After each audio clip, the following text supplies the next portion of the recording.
Payg'ambar alayhissalomni tushda ko'rish imkonini beruvchi qimmatli tavsiyalar bilan ulashamiz. Janob Rasulullohni ko'rish uchun quyidagi tavsiyalarga amal qiling. Birinchi tavsiya: Qadr surasini har kuni quyosh chiqish va botish chog'ida 21 martadan o'qishni odat qilgan kishi Rasululloh alayhissalomni Allohning xohishi bilan tushida ko'radi.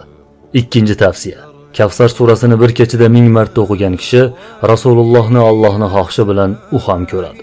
Hasan Muhammad Shaddod bu amaliyot foydasini tajribadan o'tkazganini ta'kidlagan. Uchinchi tavsiya: Kimki Rasululloh alayhissalomni tushida ko'rishni istasa, Muzzammil surasini 41 marta o'qisin. Shubhasiz, u Rasulullohni ko'radi. Hasan Muhammad bu amaliyotni ham sinovdan o'tkazganini ta'kidlagan. To'rtinchi tavsiya: Juma kunida Qadr surasini 1000 marta o'qigan kishi Payg'ambar alayhissalomni tushida ko'rmaguncha bu dunyodan o'tmaydi. Allohga hamdlar aytamanki, bu ham tajribadan o'tdi, deydi Hasan Muhammad. Beshinchi tavsiya: Ba'zi ulamolar aytishlaricha, Kavsar surasini quyidagicha xususiyati bor. Kimki bu surani juma kechasida 1000 marta o'qib, ortidan Rasulullohga yana 1000 marta salovat aytib uxlasa, tushida u zoti sharifni ko'radi. Men bu tajribani amalda juda ko'pchilik sinab ko'rganini va tasdig'ini topganini bilaman, deb aytadi Hasan Muhammad. Oltinchi tavsiya: Ba'zi mashoyixlarga ko'ra, juma kechasining qoq yarimida turib, Quraysh surasini 1000 marta o'qib, tahorat bilan uyquga ketsa, tushida Payg'ambar alayhissalomni ko'radi va Allohdan so'ragan boshqa hojatlari ham ravo bo'ladi. Yettinchi tavsiya: Abdulloh ibn Abbos radhiyallohu anhu aytadi: Kimki bir kechada Qul huvallohu ahadni 1000 marta o'qisa, tushida Payg'ambar alayhissalomni ko'radi. Allohga hamdlar bo'lsinki, buni tajribadan o'tganini ishonch bilan ayta olaman, deydi. 8-tavsiya.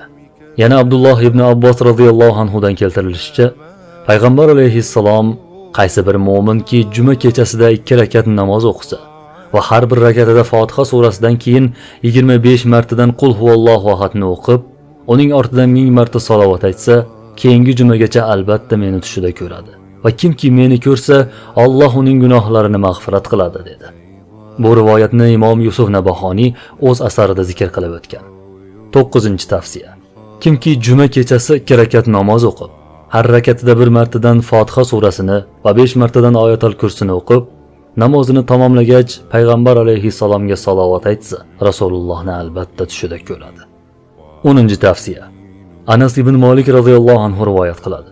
Payg'ambarimiz alayhissalom aytadi: Kimki menga shanba kunda 1000 marta salovat aytsa, jannatdagi joyini ko'rmaguncha dunyodan o'tmaydi. Men bu xabarni ham tajribamdan o'tkazganman, deydi Hasan Muhammad Shaddod. 11-tavsiya. Jamoliddin Abul Vahhob aytar edi: Men Rasululloh alayhissalomni shunda ko'rdim. Shunda u kishi menga uyqu oldidan bismillahni 5 marta, auzu billahni 5 marta aytasan. Keyin, ey Alloh, Muhammad alayhissalom haqqi hurmati, menga Muhammad alayhissalomni shu dunyoda ham, oxiratda ham ko'rsatgan, deb ayt. Allohga hamdlar aytamanki, bu ham tajribada sinaldi, deya ta'kidlaydi Hasan Muhammad. 12-tavsiya. Payg'ambar alayhissalomni tushida ko'rish uchun quyidagi duoni 100 marta o'qish tavsiya etiladi. Yo Alloh, men sendan o'zga bo'lmagan nuring haqqi hurmati ila Nabiyin Muhammad alayhissalomni menga ko'rsatmog'ingni iltijo etib so'rayman.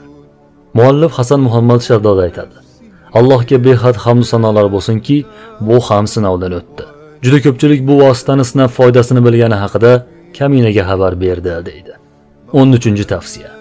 Shayx Abdul Qodir Jiloniy rahimahullohga tegishli Hadoiqul Ahbor va G'uni asarlarida Abu Hurayra radhiyallohu anhu dan keltirilgan quyidagi hadis bor.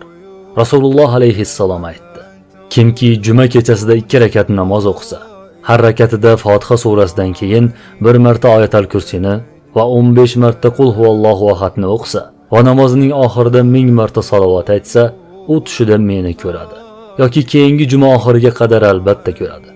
Kim meni tushida ko'rsa, unga jannat bordir va oldingi va keyingi gunohlari ham kechiriladi, deganlar. Hurmatli kuzatuvchimiz, sizga yuqorida 13 ta tavsiya berildi. Bularni qaysi birini qilamiz deb so'rashingiz mumkin. Toqatingiz qaysi biriga yetadi? Shuni qiling. Hammasiga yetsa hammasini bajaring.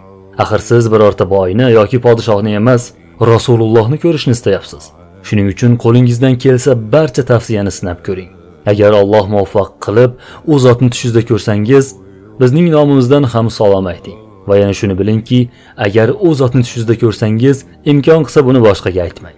Bu Alloh bilan o'rtangizda sir bo'lib qolsin. Bunday go'zal tuyg'ular, shirin lahzalarni odamlar bilishi shart emas. Bu sizning xotirangizdagi eng baxtiyor kechikmalar bo'lib qoladi.